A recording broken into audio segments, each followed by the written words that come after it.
All right, here we go, guys. I'm turning it over to Heather as the moderator of this session. All right, fantastic. I want to thank everyone for joining us, and many thanks to our panelists. Welcome to the ASCLS Ask Me Anything about celebrating Lab Week. I want to thank everyone for participating.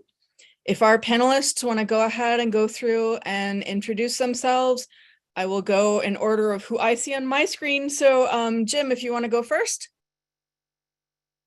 Good evening, everyone. I'm Jim Payne. I'm the medical laboratory assisting and phlebotomy instructor at the WEMOCO Career and Technical Education Center. It's a high school medical lab program, training students over the course of 2 years to be medical lab assistants and phlebotomists, along with being well prepared for college programs. Awesome. Kathryn, you're up next. Hi, everybody. My name is Kathryn Golab. I am the Hematology Technical Specialist at Wisconsin Diagnostic Laboratories. So I oversee the technical area of hematology at our laboratory. I'm also the ASCLS Wisconsin Board of Directors as their secretary, and I am on the Menominee Falls High School Healthcare Career Academy. So I also go and promote the profession in high school areas as well. I'm on their board of directors. All right, cool. Celia, if you want to go next. Hi, everyone. My name is Celia Figueroa, and I work as a medical laboratory scientist, a med tech, and in microbiology lab at Rush University Medical Center. And then Carrie, you're up. Hi, I'm Carrie Toots, and I currently am teaching in medical laboratory science and MLT program and phlebotomy at Froedtert Technical Community College in Louisiana. And prior to that, for over 20 years, was in a clinical lab and in charge of our labs, Lab Week celebrations. And I am currently on the ASCLS marketing and communication team and on the subcommittee for Lab Week. Fantastic. So I am well aware that it is officially Medical Laboratory Professionals Week, but just for shortened sense for this AMA, I'm just going to call it Lab Week. So hopefully everyone is okay with that. It's just fewer words, but that is the official designation. I don't want to detract from that at all. If anyone in attendance has any questions, please feel free to ask them in the chat. I also was lucky enough to have a decent amount of questions submitted in advance, which is amazing. So I'll go ahead and get started. I feel like there are like a few different realms of Lab Week. There's both kind of internal to the lab and external to the lab, and I want to make sure that we focus on both of them. So as far as external to the lab, how do you all think that we can best represent our profession, whether it be through social media, whether it be through government proclamations? Like, how do we let the world know and appreciate the fact that we exist? I guess I'll get started with that. So gubernatorial proclamations are a great way to kind of raise awareness about Medical Laboratory Professionals Week. They don't usually get widely advertised. When they are created, usually it just goes up on the governor's webpage. But there is at least, an official document that has been created. Usually the laboratory scientist who submits for it is the one who writes the text of the proclamation. But it's a good way to kind of get your government officials aware of Lab Week proclamations. It doesn't have to come from the governor's office either. We've had mayoral proclamations as well, so you can do it locally in your city. But it's kind of just a nice way to at least make awareness of it. You can arrange potentially for an in-person signing. That's sometimes hard to get depending on the governor's schedule. But it's a good way to, raise awareness, at least in the government realm of, Lab Week celebrations, and say, hey, we're in the lab, this is what we do. And I find it very fulfilling to at least get a proclamation and be able to show off that yes, our state government recognizes us for the work that we do. And I know that Kim, the ASCLS president, sent out something via the open forum recently as far as like guidelines for going ahead and doing that. So as far as being officially recognized, that is definitely something that is doable. As far as like maybe more of a local sort of thing, what if you're working in a lab, kind of what does your laboratory do? I feel like especially kind of low budget things are appreciated because not everyone has like C-suite support for stuff to do for lab week. I would think too, also, if your site has social media, it's so powerful to put some messages out just about the lab. And if you give them advance notice of when lab week is and coordinate what can go out on social media, I think that helps a lot. The other thing, I guess external outside of the department, but still in a hospital, is that kind of the realm that we can talk about right now? Is that kind of what you're Absolutely, looking yeah. at? So one of the things too that I think is important is kind of advocating for the lab and what we do, because I know the hospitals I've worked, we're kind of either in the basement, in a box, we're not out there. So, and pharmacy has the same kind of, parameters where they operate. But I like the idea of kind of advocating for what the lab does, how many tests we do. And I think it kind of helps when you collaborate with other departments that ER really knows how many cardiac enzymes y'all run in a month. So it's an easy, low budget thing. I think that you go in the atrium or outside the cafeteria and you have a table and kind of like guess the jelly beans. We had a jar with candy in it. So people come up, it's like that clickbait. Let me go see and you have them guess the jelly beans, but then how many glucoses do you think the lab does in a week? Or, bring up point of care testing, like a pregnancy test out on your table. This is how we do pregnancy tests. How many pregnancy tests do you think? And have people sign up and then send that mass email. Okay, this is really how many glucoses we did. So I think in a way you're advocating for the volume that you do, but you're building bonds between. We've gotten good feedback from that. And the other thing I think would be neat, if you had a PCR COVID, so many people have never seen, they've only heard, they did the at-home test, but never saw this. What is, like a lot of my friends would ask, what is a PCR test? So maybe if you could have that on the table and do an estimate of how many of those you did.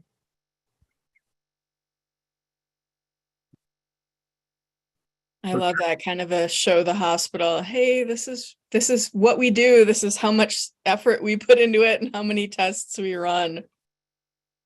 Carrie, I really like that idea because one of the things that we're planning on doing for my high school program is we were able to get a bunch of free disposable lab coats from one of the supply companies. And so we're going to decorate them, have them do their own little design related to the medical lab. And I was trying to figure out how we could internally use those coats. And I think that's exactly what we'll do is at the front of the school, have us a table with all sorts of stuff about the lab, have how many tests. And that's something I can get from our local labs to say, hey, how many of these tests, how many of those tests are you running?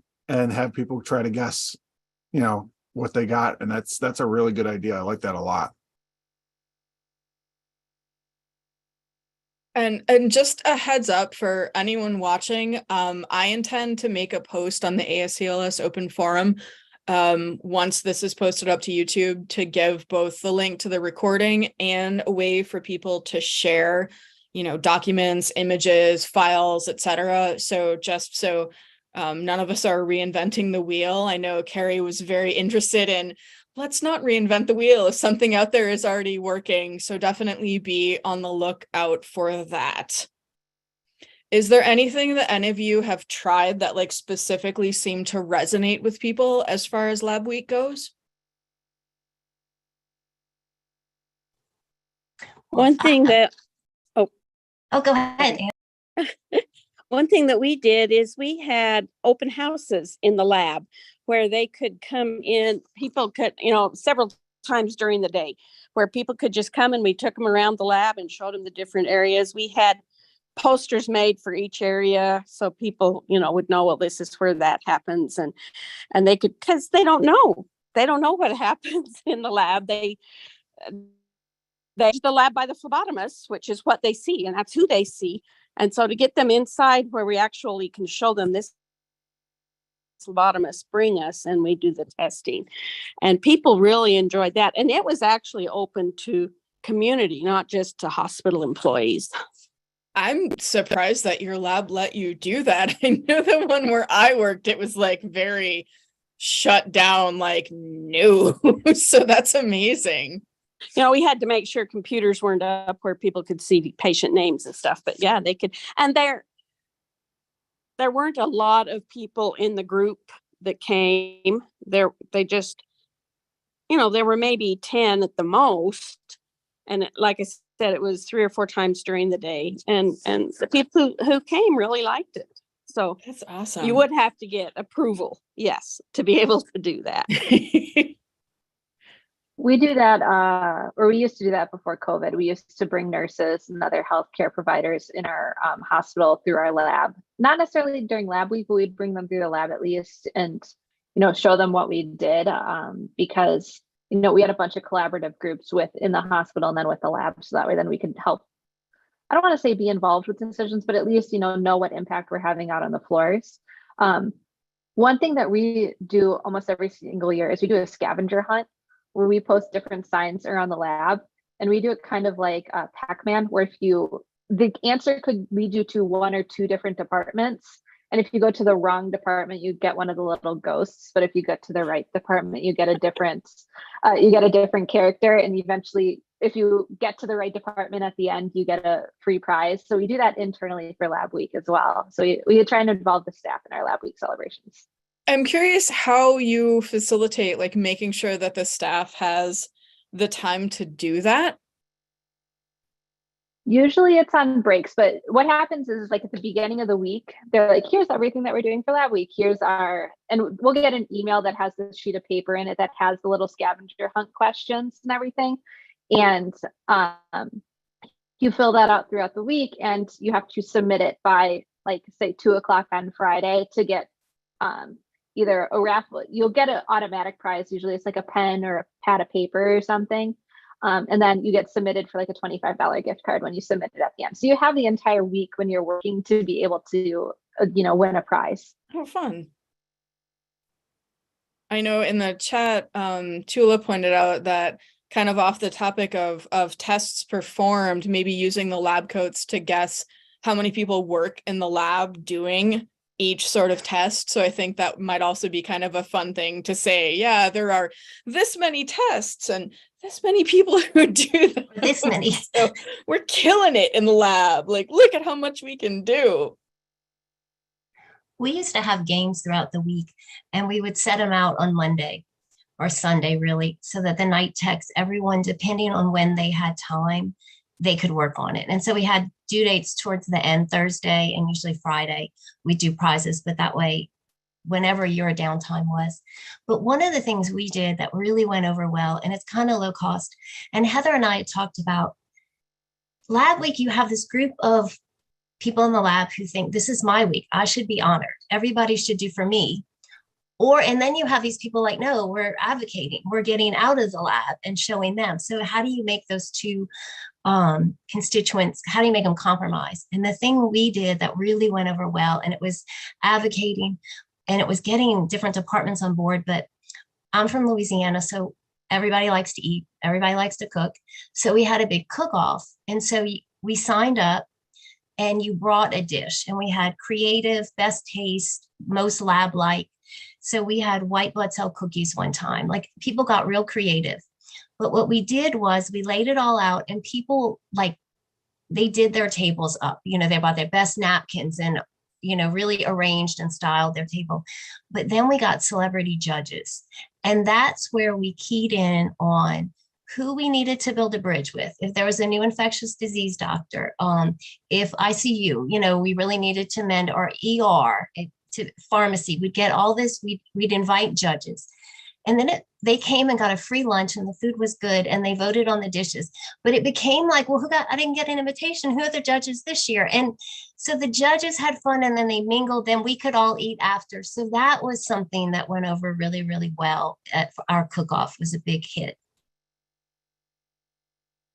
So I feel like, I know, Celia, you're pretty new, and I know that you're involved in getting people into Lab Week. So I'm curious maybe what strategies you do as, like, a newer person whose budget might be pretty darn minimal. Like, Yes, how do you get pretty people into it? limited. Yeah, for sure. Well, I just be an advocate for yourself, you know? I was involved with Lab Week as a student when I was at Rush. So I didn't really partake in the planning of it, but once they had the week of events, they needed volunteers. So as a student, I was like, yeah, I'll help volunteer for the Lab Week luncheon and help serve, you know, sandwiches or whatever catered food they had for, you know, that day of the luncheon. And it was a really awesome way, one as a student, to kind of meet techs from all of the areas of the lab. So I met microbiologists, I've met chemistry, I met hematologists and pathology. And so it was great to kind of just, you know, meet people and mingle. But then once I became a tech, it's kind of when COVID hit. So I was part of the Lab Week planning committee for 2020, and then plans kind of just stopped because we all know what happened. And when all those plans, you know, stopped, I was like, well, we got to do something. So I took it upon myself and I made my own games for the micro lab. And I don't know if I am able to share. If I could real quick, I can share pictures. Oh, here we go. You guys can see it. Awesome. So for 2020, I'll just go through this really quick. I just kind of put, again, kind of passive because we had to respect social distancing and everything. I just put this in the break room. So I gathered supplies from around the lab. There's actually another side lab. They were trying to get rid of supplies and things. So I was able to get like an Erlenmeyer flask for free. Supply boxes before they get tossed, save those, they're still good. A sleeve of just empty Petri dishes was there for the taking. So I got creative. Oops, if I can go on. And I did little fun games so people can go in the break room whenever they want, all shifts, and can participate and just have fun. And I got these ideas like just Facebook, Pinterest, Etsy has ideas. Never underestimate Pinterest. Let's go searching. Again, you don't have to invent the wheel. There's so many ideas that people have done already, and then put your own twist to it. So a lot of people really liked the chocolate auger game. So basically with those empty Petri dishes, I bought a couple candy bars, melted them down and put them in, and there you go, another chocolate auger. And the game was they had to guess what chocolate bar it was. And I taped the plate so they can't like really open it or smell it. No cheating. No cheating. You gotta make it fun. People really enjoyed it. And to make it a little easier, I gave them pictures of what the candy bars could be. A lot of people liked that. I don't think anybody got all of them right, if I remember, but some were really close. So they got a prize if they wanted. Another one, we did a guessing game too. So this one was just in our lab. But I do like the idea if you have one out in your hospital to kind of bring attention, like, oh, we are the lab. That was really cool. But we did this too, and it was something simple and easy. Again, no one really got the answer, but one person was really suspiciously close. And I was like, did you actually take time to count? she said no, but I'm like, okay, you still won. She got the Skittles. That was the prize. But never underestimate, you know, checking out Facebook for ideas. Because of a Facebook like forum, I don't remember what kind of page I was for lab techs, but I got this idea for Mad Libs. Like she had the script, and so I just transferred that over to like a Word document, and I shared it with the other lab. So I sent an email out to the managers of the lab. It's like, hey, I was part of Lab Week committee. Sorry, things have, you know, made a turn, but I found this online. Feel free to disperse this and share this with whomever. And people liked it. So it's another thing you can look in doing. Again, this was in the time of COVID, so we couldn't really be meeting in person. So that Lab Week luncheon, you know, wasn't how it was before. We didn't have the events that we could. So just having something people can do on their own time was really appreciated. And that was a lot of fun. But then after that, I didn't really do the games. So again, we were still in the time of COVID, so we're respecting distancing, and I didn't want to spend the money. So another thing that we did that I kind of organized was just doing a spirit week. So for my micro lab, I mean, you're not paint anything.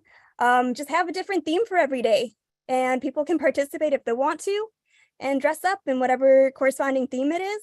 I usually try to go with the ASCP theme. So like for 2021, it was the Lab Vengers superheroes.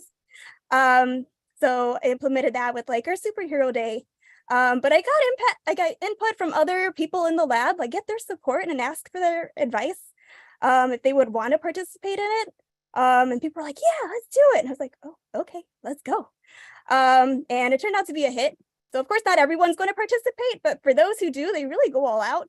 So like we had people for superhero day, for sports day, beach day was a lot of fun. You could wear like a Hawaiian shirt, and then a wacky Wednesday. And people really look forward to it. And they asked me the following year, are you going to do a spirit week again? I was like, if you guys want to, yeah, let's go ahead. And I'm like, give me ideas. And so we did that again this past year. And one of the ideas that I got from a tech was like, hey, what if we do, because we're micro, do like a gram positive versus gram negative day. And I was like, oh, yes. So our third shift tech, although she couldn't really participate and take our picture because she's not in, she brought in candies into like gram positive and gram negative, like little candies.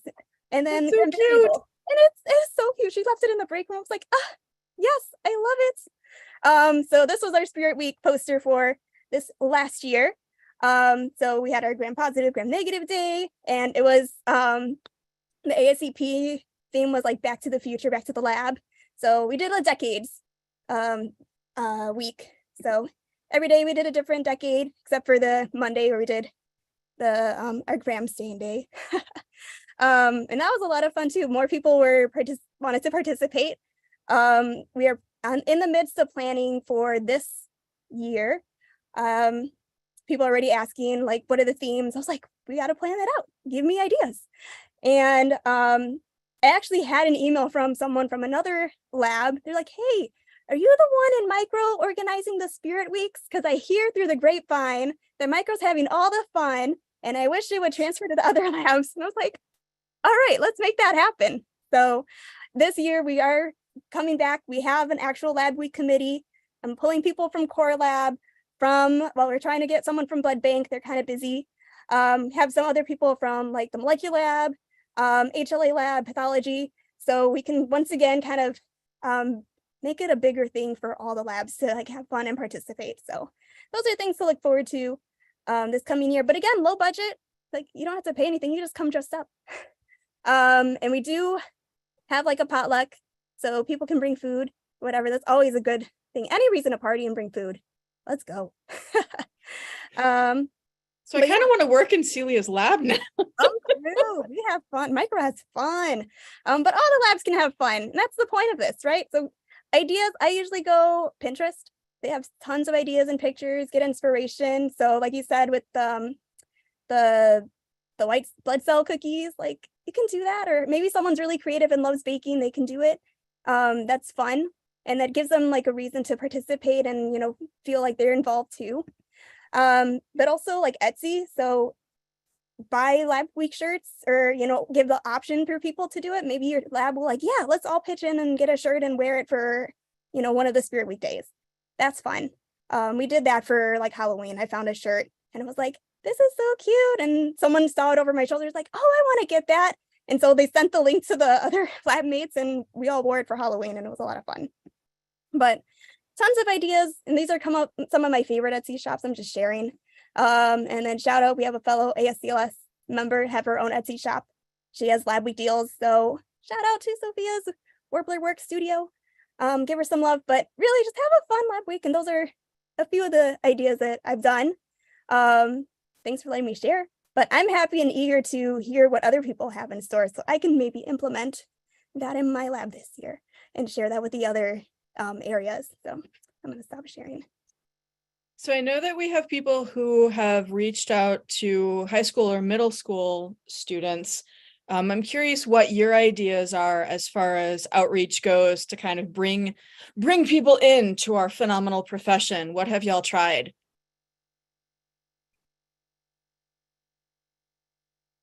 So one thing you may want to do is be actively reaching out to possibly science teachers, because that would be the easiest in terms of content being similar, but reaching out to science teachers and asking if you can have somebody come out and do a guest speaker presentation. Preferably it has something that the kids can actually do along with it. So some sort of experiment activity, that sort of thing. What kind of experiment would you suggest that's kind of affordable but fun? So micro is usually pretty cheap. It doesn't usually involve a ton of materials. You can have it where they're taking if you have a non-pathogenic strain of bacteria that they can quickly, put on a slide and get a chance to view that. If you already have some slides pre-made, you could go through and do a staining process. One of my colleagues who is a pathologist assistant actually brought in tissue slides that we then did an H&E stain on, and the kids got to view their own stain slides on our microscopes, and they were so excited because they actually, in the end, she had helped them to cover slip them, so they're permanently cover slips, so they had their own slide of liver tissue or whatever. So that was really exciting for them. They were very proud that that's my slide. So the advantage of talking to like a science teacher is what kind of equipment they might have, so what you need to bring versus what you have. But you could even be reaching out to counselors or to principals, those sort of things. Even people on school boards might be interested, but trying to get actually out into the community so that students can see who we are, making sure that that they understand about there's all these different career paths. It's not just one career path. Talking about histo and pathology assistant, and obviously the technicians and the assistants and the scientists, all the way up to the pathologists. That there's a lot of opportunity for students, those sort of things. And I'm actually working with ASCP to improve their career ambassador material. So hopefully, if not awesome. This year, next year we'll have stuff that'll be a little bit more just grab and go. And we're also in the process of developing new career resources, videos, flyers, that sort of thing, that hopefully by the end of April will be pretty much done, so that in July we're going to be potentially going to the American School Counselors Association meeting to have these counselors get a chance to learn about it. But getting out there is really important. If no one knows that we exist, there's no way that they're going to become medical lab people. That hidden profession is a real problem, and I think that it's mostly due to people just not even thinking about it as a career path. So if I have to double down on what Jim said about microscopes, because that is the thing that I always request when I go to science, when I get science teachers, because I presented a number of high schools in my area as well. That's actually how I met Jim, is through a high school presentation I presented to his kids. And if you have access to a microscope, the kids love it. It's hands-on. It's something they can do. It's something they can look at. I always bring weird stuff. Like I bring an AML. We have a couple of de-identified malaria slides. If I have the time to get a cover slipped gram stain, I get a cover slipped gram stain. If you have permission from your lab to take, like, we have a really old tapeworm and liquid formalin that's super sealed. Nobody can get the container open anymore. I bring that. High school kids love weird, gross things. So the more that you could, get them to look at stuff and interact with it, the better experience that they have, I find. And yeah, usually when you talk to them about laboratory professions, there's a lot of tiers to it. So by the time you get to, the top tier of it, you're starting to lose people because there's so much information, but they learn so much from it when you get involved and you go and you talk to them, because, there's so many different ways that you can get involved. Like a lot of places now do have targeted healthcare science tracks. At least 4 or 5 high schools in my area have a dedicated health sciences program. So they're training nurses, they're having people go and get their CNAs, pre-med type of a thing. And I specifically target those teachers. I'm like, hey, have you talked about laboratory professionals in your coursework? Because they work in healthcare too. And that's where I find kind of the niche where you can get people involved, and you get the kids who want to go into healthcare. Now, granted, a handful of them are just like, why are you talking to me in healthcare? Like, because you're not going to catch the, I want to go into healthcare, but I don't know what I want to be person necessarily in those courses, because, they already know they want to be a nurse or a doctor or a physician associate or something along those lines.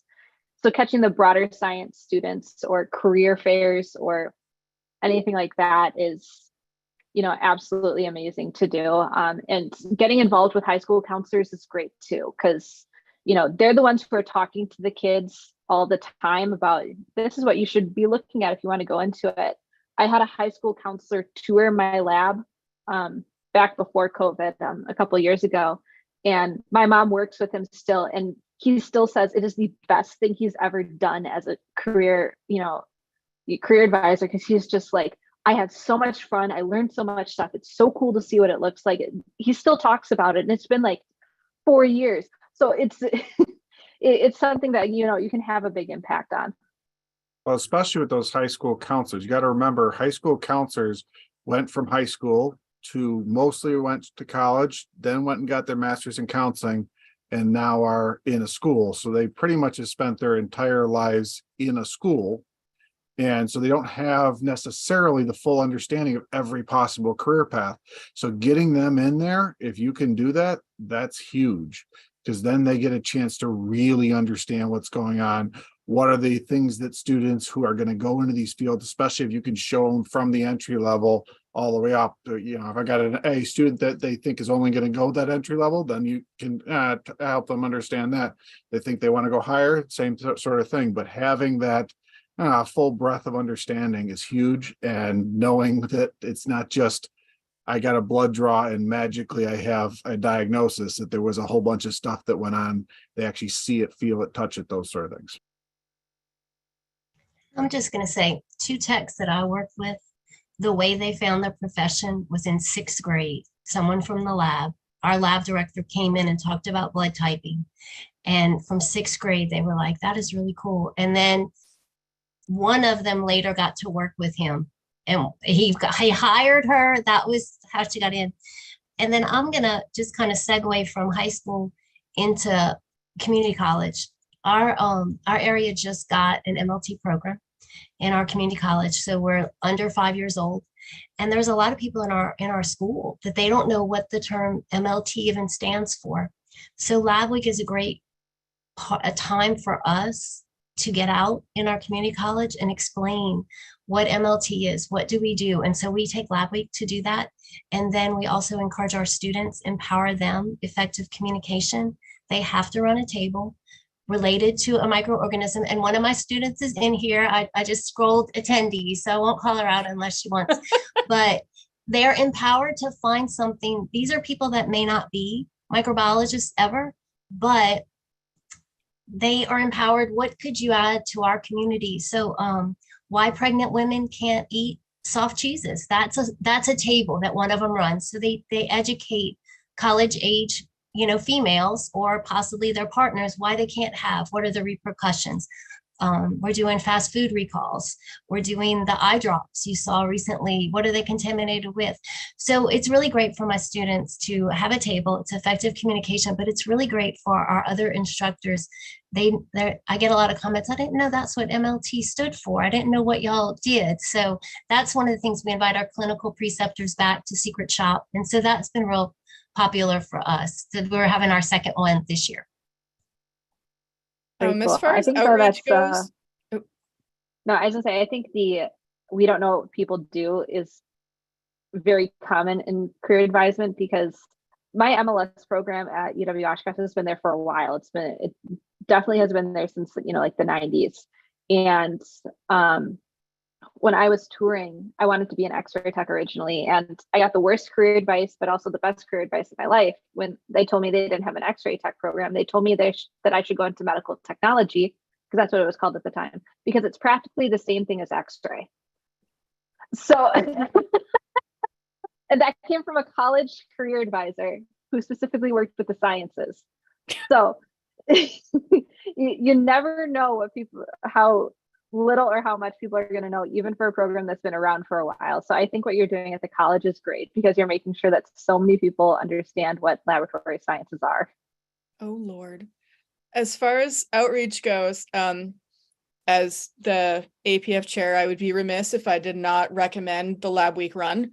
That is definitely something that we do for Lab Week. You can do it at your own pace. You can walk, run, row, bike, whatever, but you get a really sweet medal. Oh, it's a little bit blurred. Celia's trying to show it. It was designed by Sophia. The Lab Week medals are gorgeous, and it's a really cool way. You can post them on social media to just say, hey, we're here. I highly recommend doing that because that's just another way to promote the profession.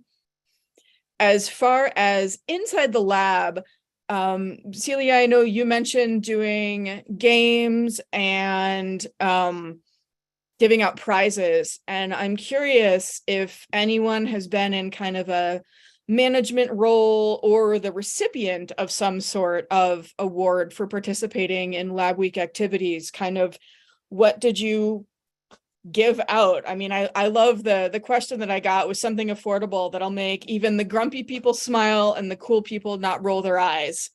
So kind of what are cool things that you could maybe give out to encourage participation in Lab Week events? I wish I had one with me. It's sitting in my office. So we do something for our entire department. We just get them a Lab Week gift that's different from what the organization gives. My supervisor manager and I chip in and we, split the cost 3 ways for our entire department. But last year, what we did was, and it didn't cost us anything except for the laminating sheets we took out of, HR, was we printed everybody's name on like a little sheet of paper, and it had different backgrounds. So we work in hematology, so we did a bone marrow slide and we took a picture of bone marrow, and everybody's name was individually printed on the background of the bone marrow. Mine's sitting in my office. We did it for our hematopathology group too. Half of them are in their like video backgrounds. Whenever they do Zoom calls, you can see their like little names everywhere. So everybody really likes that. They put it like on their lab coat hook, on their locker.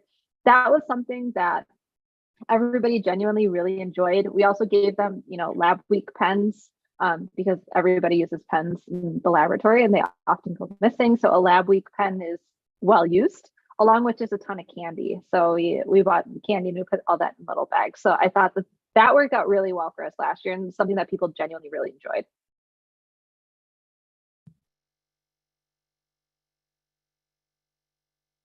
Kathryn, someone is pointing out the medals on your wall in the background. Those are my Lab Week medals, yes.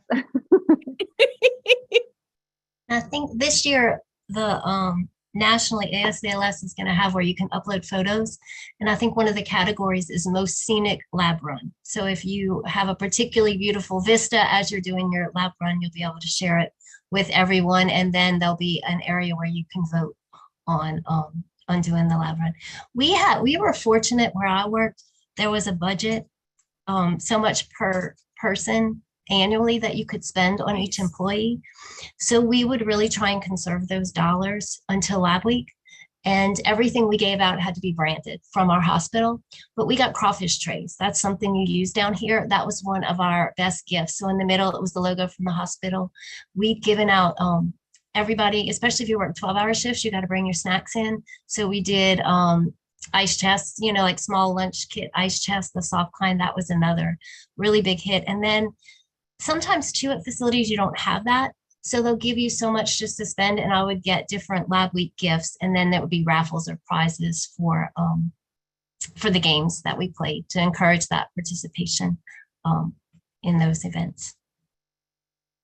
Yeah, I feel like raffles are kind of a good way to maximize participation and minimize costs.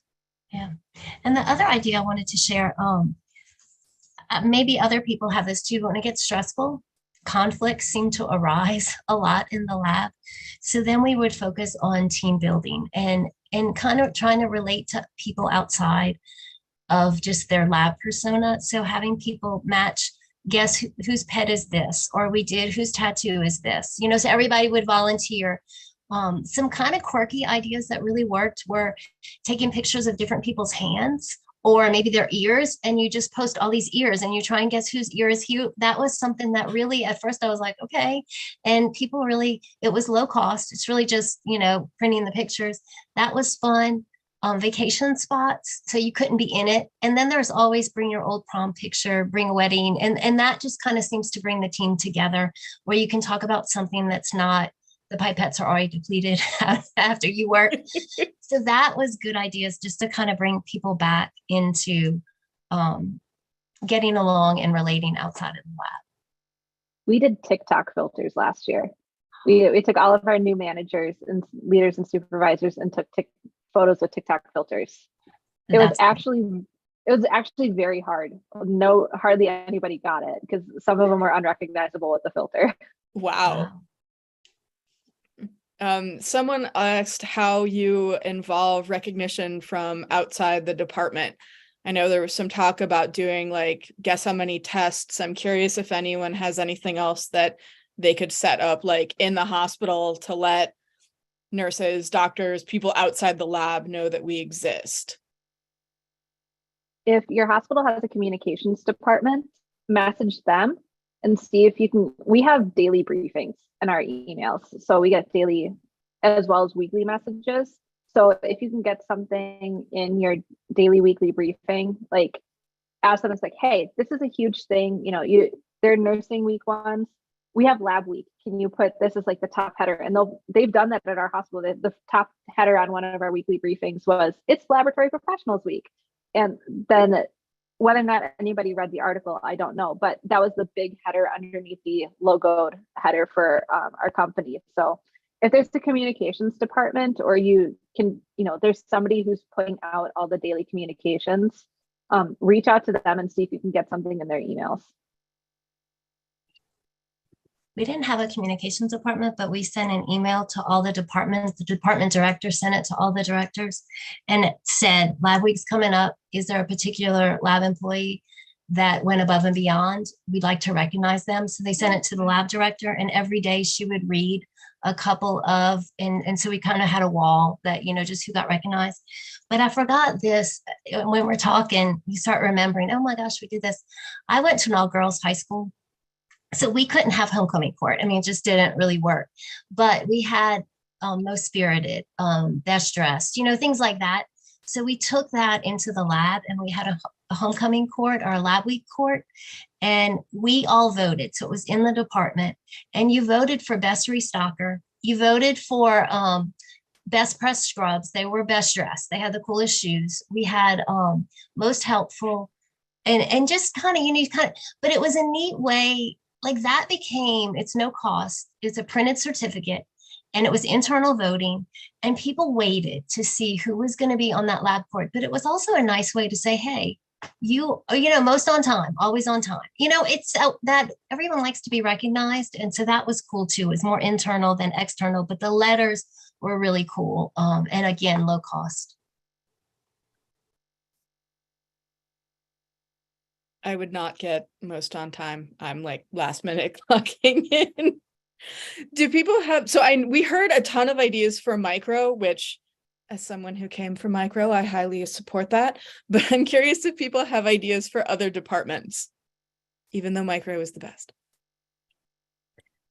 Well, actually, one of the ideas that I'm hoping to implement for a Spirit Week theme day, so how we did the gram-positive, gram-negatives, do like a white cell versus red cell day. So people dress up in red or white, and it's something, I mean, it don't cost you anything. You just come wearing that color of the theme.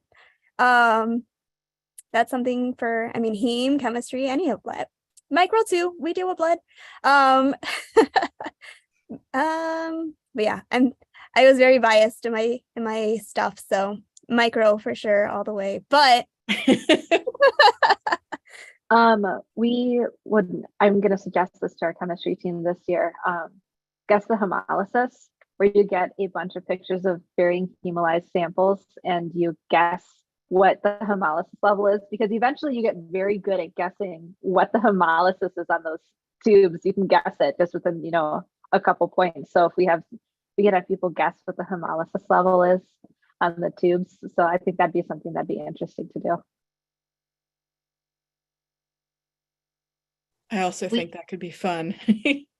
We did just tube tosses. We had expired tubes and we had an empty sharps container and we tossed green tops, from a distance.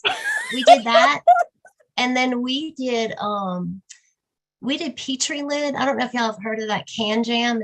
It's a beach game, but it's like a big kind of looks like a trash can without a lid and it has a slot. And so you're throwing frisbees is how you do it. So we had the tops of Petri dishes. And so we stood back and we did Petri lid can jam. So I think people like that. How many can you make?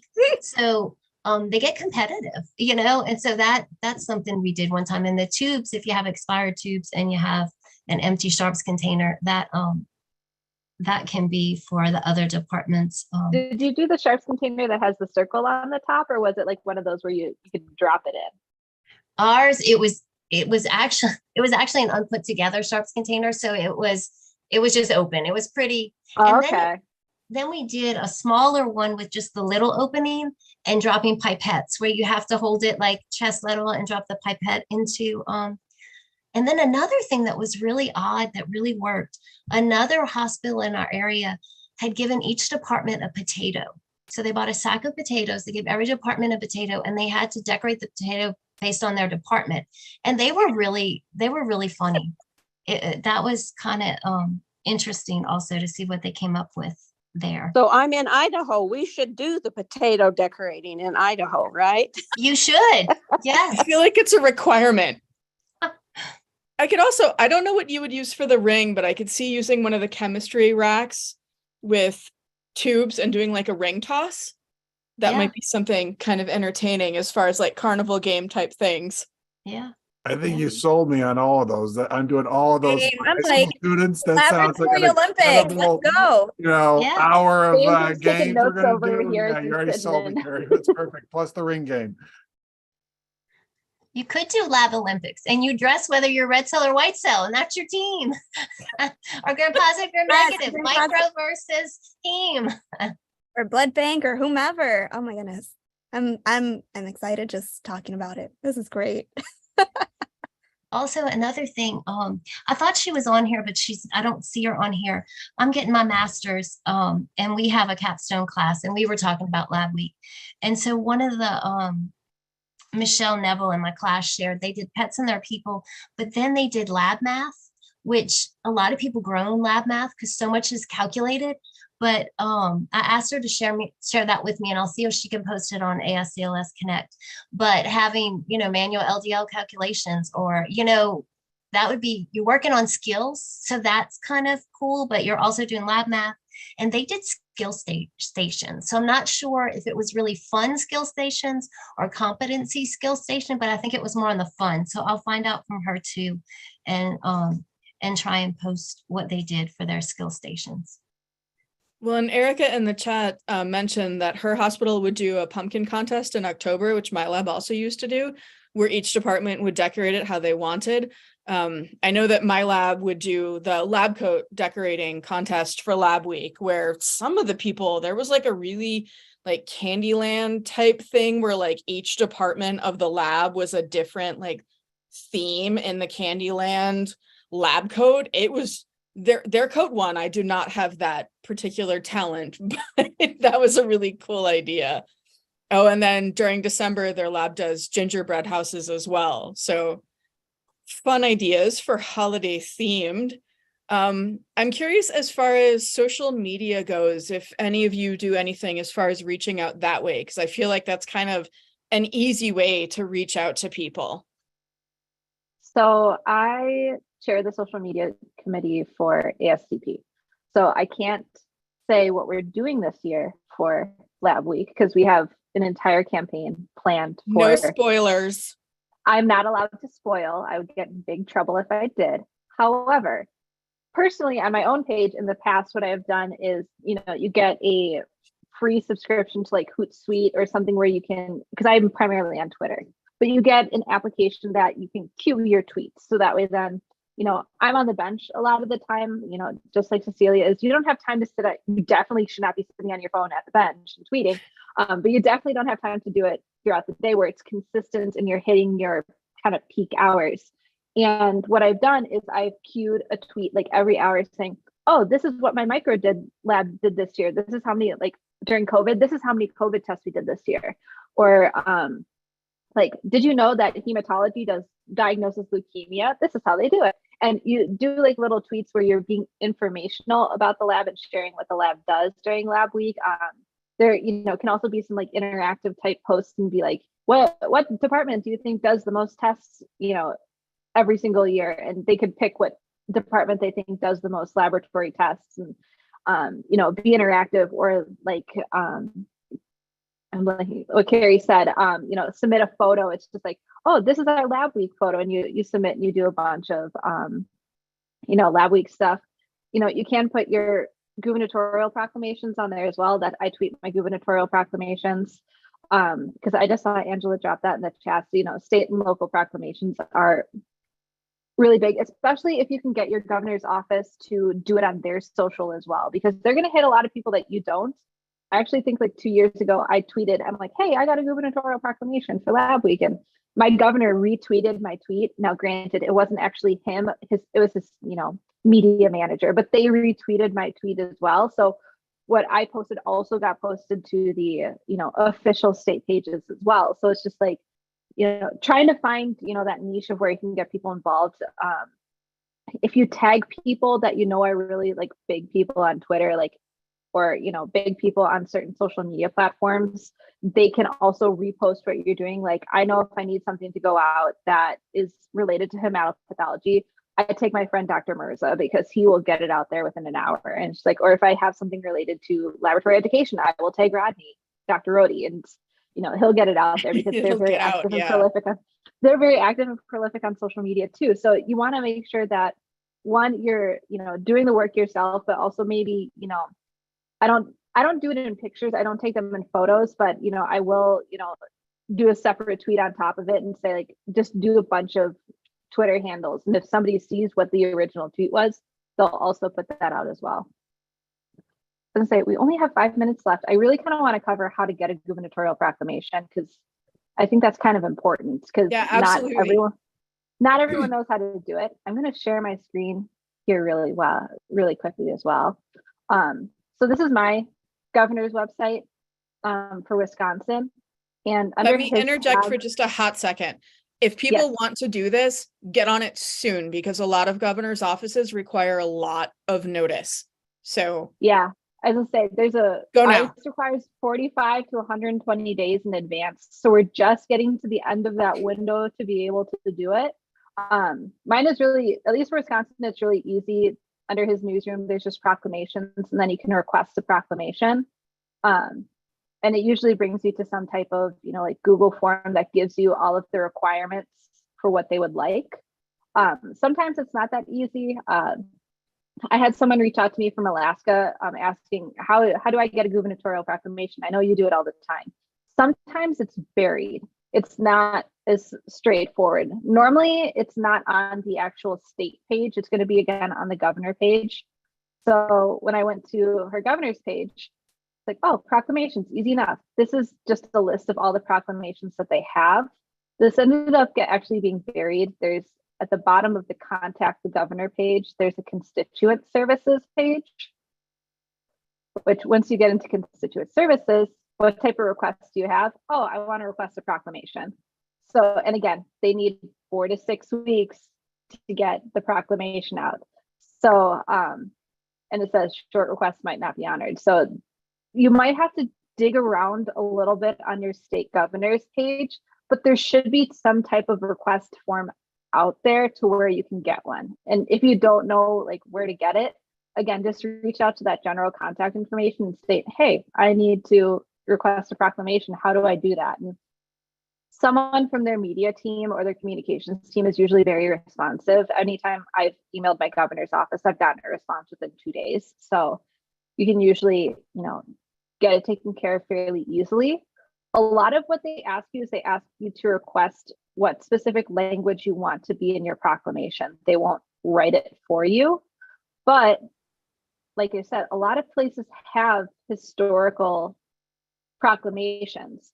So you can go and you can like look up other, gubernatorial proclamations from the past and get ideas from previous language. I know when I wrote my first one a couple of years ago, I borrowed one from Texas. I borrowed some language from a West Virginia proclamation. There were a couple of them that I saw, and I just kind of combined the language. Obviously, I changed we do this for the people of the state of, I don't say North Carolina, I say we do it for Wisconsin citizens, and you make sure that it's state specific, but it's fairly easy. It takes maybe 10 minutes of time. But again, they do require a good bit of notice before you can actually submit the request. So we're kind of hitting the tail end of how far out you have to be to actually get one done by lab week. So if you haven't submitted a request yet, I highly recommend doing so if you want one. And Kathryn, I don't know if you did this, but there is a thread on ASCLS Connect, and it has all the states that you can click on, because they were trying to keep a tally of how many states have had them in the past. So that may be a starting. Yep. So I know I post mine on the Connect community almost every year. If it's not on the Connect community, it's on our ASCLS Wisconsin website, or it's on our ASCLS Wisconsin social media platforms. We do post our gubernatorial proclamations, so they are readily available. But I think someone even broke it down into states and gave you the links to go to for your state. I didn't know if that was Kim you. Did this year. She broke it all down. So that was awesome. Yeah. Yeah, because you don't want to reinvent the wheel. Somebody has already written a gubernatorial proclamation. They're all the same. They all have to have 5 to 6 whereas statements. So you're going to hate this because there's actually absolutely zero punctuation in one of these proclamations. It's all whereas, comma, statement, comma, whereas, comma, statement, comma, all the way down to the end. But somebody's already written most of it for you. You just have to like tweak some of the stuff for like, making sure it says Wisconsin, or like in 2021, after the first year of COVID, our state website posted how many COVID tests were run in the state that year. I took that number and I put that in my gubernatorial proclamation, because that plunk it in. Well, I want to. You have to say the source, but you can plunk it in. I want to try to make sure that we keep this at an hour. So like I said at the beginning, I am going to make a post on the ASCLS Open Forum Connect community, linking once this goes up on YouTube to both the talk itself, and then for anyone to post links of images, ideas, etc., that they think might benefit their lab. So let's, as Kathryn said, not reinvent the wheel. If we know stuff that works, let's share it with each other and make this lab week the best week ever. Thank all of my panelists for participating. I really appreciate it. Thank you to the attendees who went and asked some fantastic questions. I really appreciate everyone for participating. Thank you so much. I hope you all have a lovely evening and have a great lab week.